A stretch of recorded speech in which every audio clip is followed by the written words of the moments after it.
On June 15th, the Netherlands will lose to Japan. Not because of a red card, not because of luck, not because football is unpredictable. They will lose because Japan has built a tactical machine specifically designed to destroy exactly what the Netherlands does. And the Dutch don't see it coming. I've watched Japan's last 12 matches. I've watched the Netherlands' last 12. I've broken down the pressing patterns, the transition speed, the defensive structure. And what I found isn't an underdog hoping for a miracle. It's a trap that's already been set. A trap the Netherlands will walk right into. By the end of this video, you won't just believe Japan can win. You'll understand why they will. Here are the 3 reasons Japan is about to shock the world. Reason number 1. The pressing trap. The Netherlands builds from the back. They always have. Virgil van Dijk receives the ball from the goalkeeper. He looks up. Frenkie de Jong drops deep to receive. The fullbacks push high and wide. This is Dutch football. It's predictable, and predictability is death against Japan. Japan doesn't press like other teams. They don't just run at the ball hoping for a mistake. They press in coordinated waves. The first wave doesn't even try to win the ball. It cuts off passing lanes. Watch Japan's last 4 matches, and you'll see the same pattern every time. When the center back receives the ball, Japan's striker doesn't charge at him. He angles his run to block the pass to the defensive midfielder. The winger on the far side doesn't stay wide. He tucks in to block the switch of play.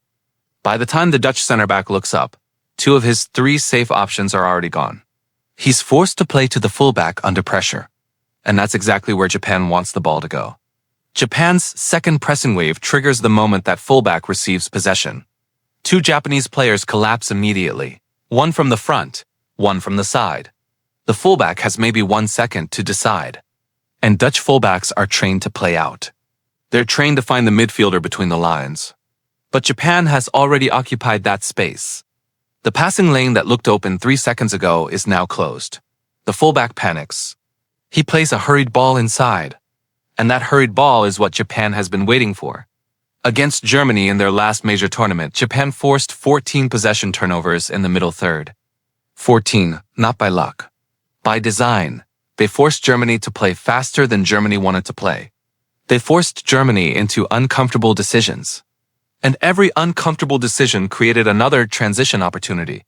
The Netherlands hasn't faced a pressing structure this coordinated in the last 18 months. Not from Belgium, not from Croatia, not from anyone in their qualifying group. They are not prepared for the speed of decision-making Japan will force upon them. And this is just the first problem. Reason number 2, the transition speed. Everyone talks about Japan's pressing. Nobody talks about what happens the moment they win the ball.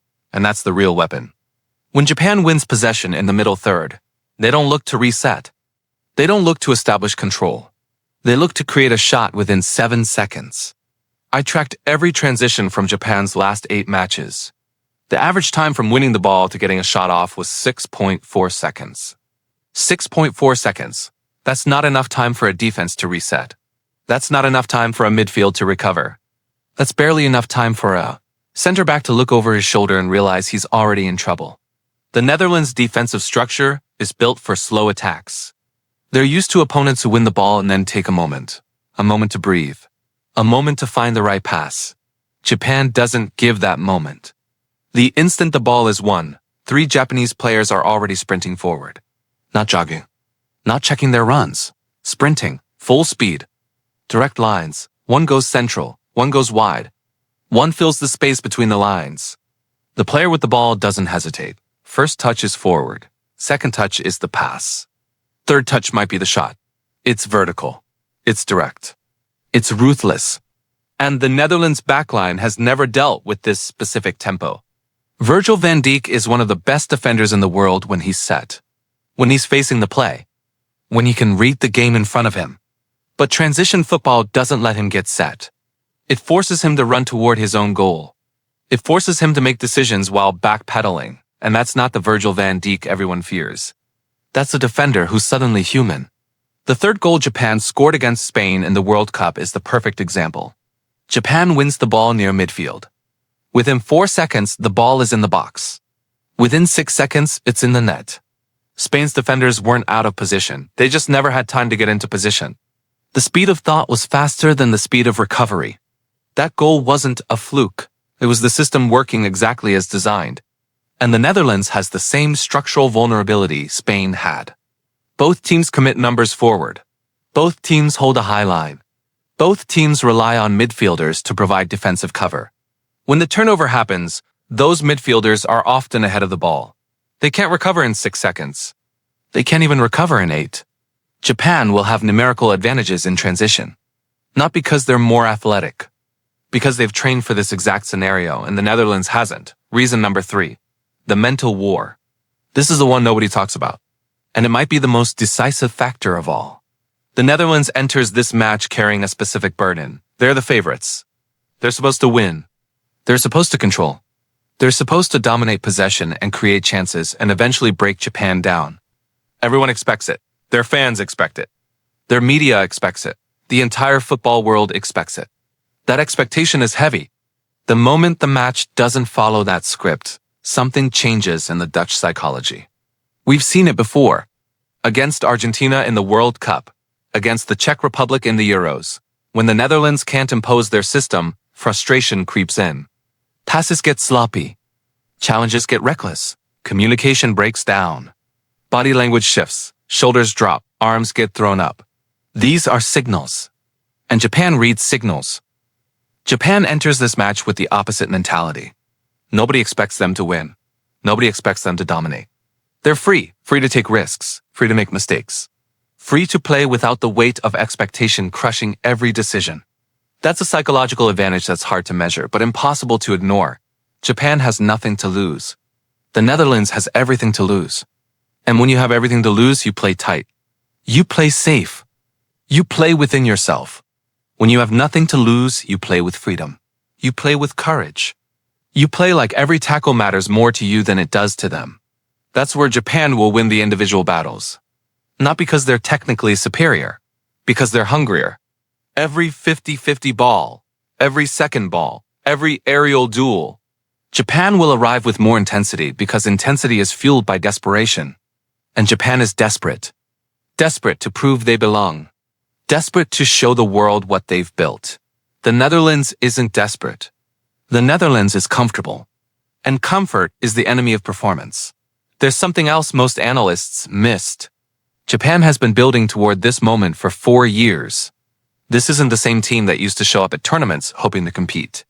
This is a team that has studied the European powers and built a counter-system for each one. They've played Germany twice in the last 2 years. They've played Spain. They've played Belgium. They've played Croatia. Every match was a data point. Every match was a lesson. They learned what works against possession-dominant teams. They learned what doesn't work. They refined their pressing triggers. They adjusted their defensive spacing. They built a system specifically calibrated to beat teams exactly like the Netherlands. And now they get to deploy that system on the biggest stage. The Netherlands, by contrast, has spent their preparation focused on themselves, on their own patterns, on their own principles. That's what favorites do. They assume if they play their game, they'll win. But what happens when Japan doesn't let them play their game? What happens when the Netherlands tries to build from the back and the passing lanes aren't there? What happens when Frankie de Jong drops deep to receive and finds a Japanese midfielder already in his pocket? What happens when the Dutch fullbacks push high and immediately get pressed into mistakes? The Netherlands doesn't have a backup plan because they've never needed one against a team like this. But Japan is a team like this. A team that doesn't fit the comfortable narrative. A team that breaks the expected patterns. Let me tell you exactly how this match will play out. The first 10 minutes will feel chaotic. The Netherlands will try to establish control and fail. Japan's press will force hurried clearances and hopeful long balls.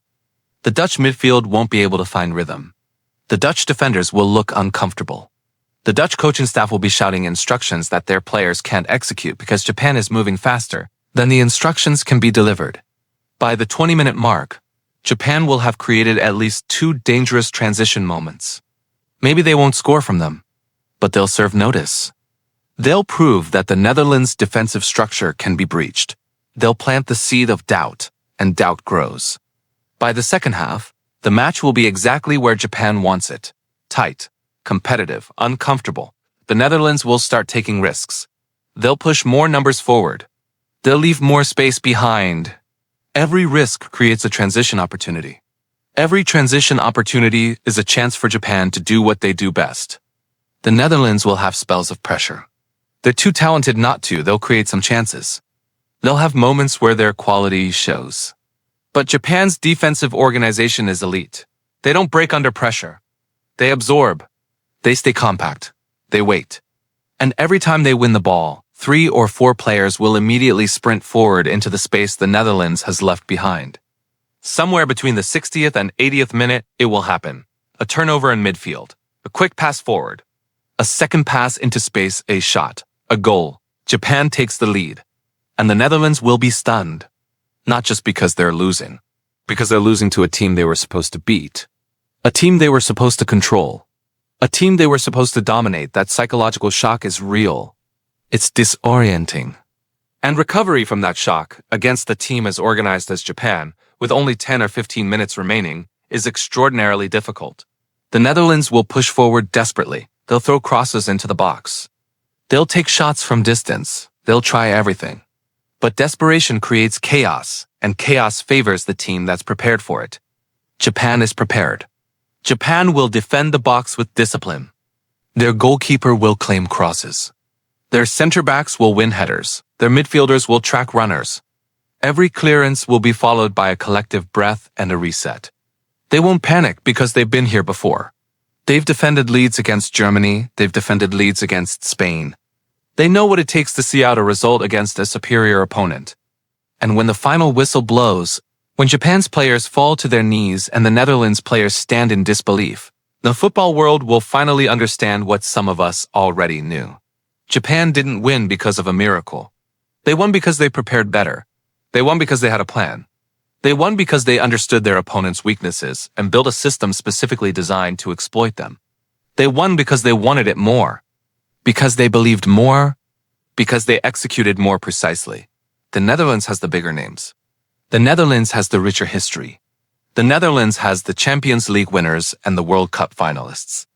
But none of that matters when the system breaks down. None of that matters when the plan fails. None of that matters when a team that's hungrier and smarter and faster shows up and takes the victory. This is what's going to happen on June 5th, 10th. Not because I'm making a bold prediction. Because the tactical analysis supports it. Because the psychological factors point to it. Because every piece of evidence, from pressing data to transition speed to defensive organization, tells the same story. Japan is ready. The Netherlands is not. And when the match is over, when Japan's anthem plays and their fans are singing and the players are celebrating, the world will realize they just witnessed something historic. They'll realize they just watched Japan announce themselves as a genuine football power. Not someday in the future. Now, on this pitch, against this opponent, Japan will shock the world. And now you know exactly why.